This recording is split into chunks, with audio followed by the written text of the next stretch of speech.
Hi darlings, welcome to my channel.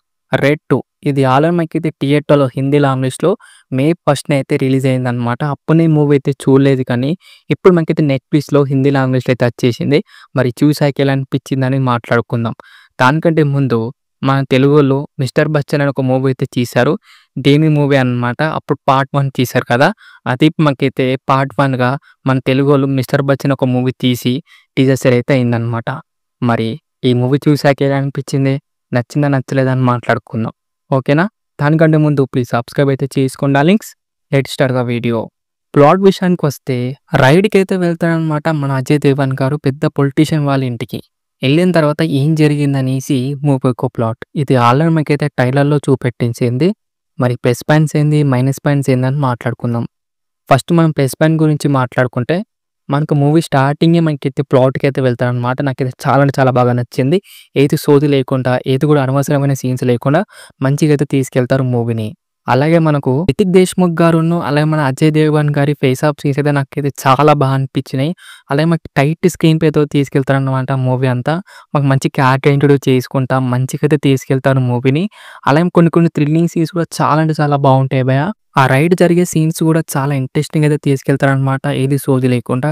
అలాగే మా villain character కూడా చాలా పవర్‌ఫుల్‌గా అయితే ఉంటుంది. అలాగే మా విలన్ క్యారెక్టర్‌కి ఒక ఫ్లాష్ బ్యాక్ అయితే ఉంటుందనమాట. ఆ ఫ్లాష్ బ్యాక్ కూడా చాలా బా అనిపించింది నాకు. డ్రామా కూడా చాలా ఇంట్రెస్టింగ్ అయితే తీసుకెళ్తారనమాట. అండ్ స్క్రీన్ ప్లే అయితే చాలా టైట్‌గా అయితే ఉంటుంది. చాలా బా అనిపిస్తది. అలాగే మనకు ఎమోషనల్ సీన్స్ కూడా చాలా బాగా పర్ఫెక్ట్ అయ్యాయి. అలాగే సినిమాటోగ్రఫీ అయితే చాలా బావుంది. అండ్ ప్రొడక్షన్ క్వాలిటీస్ అయితే డీసెంట్ అయితే అనిపించినాయి. అండ్ ఎడిటింగ్ వర్క్ అయితే ఓకే ఉంది. అండ్ కలర్ గ్రేడింగ్ అయితే చాలా బావుంది భయ్యా. ఇది నాకైతే ప్లస్ పాయింట్స్ అయితే అనిపించినాయి. ఇప్పుడు మనం మైనస్ పాయింట్ గురించి మాట్లాడుకుందాం. హీరోయిన్ తోటి మనకైతే ఒక 2 సాంగ్స్ అయితే ఉంటాయి. ఆ సాంగ్ చూసేటప్పుడు అయితే మనకు అవసరం లేదురా భయ్! ఈ సాంగ్ ఇక్కడ పెట్టడం. సరే పోతే పోనీ మరి సాంగ్స్ అన్నా బావున్నాయంటే అస్సలు బావుండవు భయ్యా. అలాగే మన హీరోయిన్ యాక్టింగ్ కూడా సరిగ్గా లేదు. హీరోయిన్ కూడా సరిగ్గా లేదనమాట. ఇంకో దరిద్రం ఏంటిదంటే మనకు మూవీలో తమన్నా తోటి ఒక సాంగ్ అయితే ఉంటుంది. అసలు అవసరం లేదు భయ్యా సాంగ్ అయితే. అలాగే మాకు సెకండ్ హాఫ్‌లో కొంచెం అయితే స్లో డౌన్ అయితే అవుతుందనమాట స్క్రీన్ ప్లే అయితే.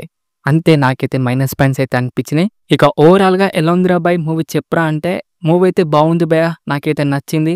జస్ట్ రన్ టైమ్ అయితే 2 అవర్స్ 18 మినిట్స్ మాత్రమే ఉంటుంది. నెట్‌ఫ్లిక్స్ అయితే స్ట్రీమింగ్ అయితే అవుతుంది. హిందీ లాంగ్వేజ్‌లో మాత్రమే ఉంది.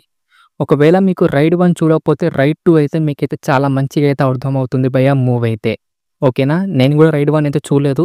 డైరెక్ట్ రైడ్ 2 చూసేసా. నాకైతే మూవీ అయితే అర్థమైంది. మీరు కూడా చూడాలనుకుంటే చూసేయండి. నెట్‌ఫ్లిక్స్‌లో అయితే స్ట్రీమింగ్ అయితే అవుతుంది రైట్ నౌ. ఓకేనా? ఇది డార్లింగ్స్ మరి మూవీ రివ్యూ అన్నమాట. ఎలా అనిపించింది? ఒకవేళ మీకు రివ్యూ కనుక నచ్చితే మటుకు లైక్ చేయండి, షేర్ చేయండి అండ్ సబ్స్క్రైబ్ మాత్రం కంపల్సరీ చేయండి డార్లింగ్స్. నెక్స్ట్ వీడియోలో అయితే కలుసుకుందాం. By by darlings.